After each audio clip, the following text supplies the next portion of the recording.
Hello viewers, কেমন আছেন সবাই? নিশ্চয়ই ভালো আছেন। কবিরাজি বই শিক্ষা চ্যানেলের পক্ষ থেকে সবাইকে স্বাগতম।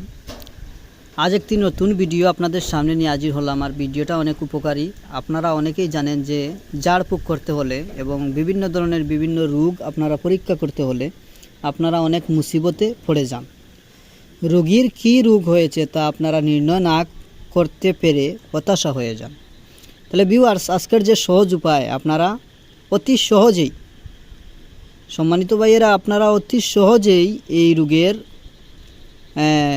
পরিস্থিতি আপনারা বুঝতে পারবেন এবং রোগীর কী রোগ হয়েছে তা অবশ্যই নির্ণয় করতে পারবেন।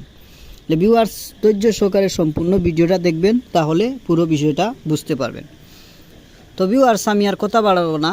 আর দয়া করে যদি কোনো উপকার পেয়ে থাকেন তাহলে কবিরাজি বই শিক্ষা চ্যানেলটি অবশ্যই সাবস্ক্রাইব করবেন এবং পাশে থাকা বেল বাটনে ক্লিক করবেন যাতে নতুন ভিডিও আপলোড করার সাথে সাথে আপনার কাছে পৌঁছে যায়।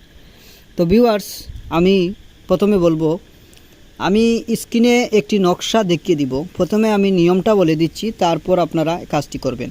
অবশ্যই পাক পবিত্র অবস্থায় আগরবাতি এবং মোমবাতি জ্বালিয়ে আপনারা একটি পবিত্র স্থানে বসিয়ে এই কাজটা করবেন এবং রুগীকে সামনে রেখে প্রথমে আপনারা রুগীর নামটা বলবেন, তার নামটা যেন সে বলে, এবং আপনারা একটি গরম পাত্র বা গরম উষ্ণ কোনো পাত্র আপনারা আনবেন, যেটা গরম থাকবে। যেমন ধরো যে কোনো ধরনের কাঁচের বাটি অথবা যে কোনো পিতলের বা কাঁসার বাটি হলেই হবে। এটা গরম থাকতে হবে, এটি অবশ্যই গরম রাখা উচিত। তো প্রথমে এটা আনবেন, আনার পর আপনারা এই নকশাটা যে দেখছেন এই নকশাটা আপনারা ভালোভাবে লিখবেন। অবশ্যই কালো কালি দিয়ে লিখতে পারবেন না, এটি নীল কালি দিয়ে লিখবেন। নীল কালি আপনারা দোকান থেকে কিনে এনে এই কলম দিয়ে নীল কলমের কালি দিয়ে আপনারা অবশ্যই লিখবেন। নীল কলমের কালি দিয়ে, অবশ্যই নীল কালি হতে হবে, এটি নীল কালি থাকতে হবে, তারপরেই কার্যকারী হবে। তো ভিউয়ার্স, আপনারা নীল কালি দিয়ে আপনারা এই নকশাটা লিখবেন। লেখার পর এই নকশাটা রুগীর হাতে বা রুগীর গায়ে ছুঁয়ে এটা এই উষ্ণ পাত্রে বা গরম পাত্রে এটি রেখে দিবেন। এটি রাখার পর যদি কিছুক্ষণ পর যদি এই কালির বর্ণ পরিবর্তন হয় বা কালির যে কালারটা, এই নীল কালির কালারটা যদি পরিবর্তন হয় তাহলে আপনারা বুঝতে পারবেন।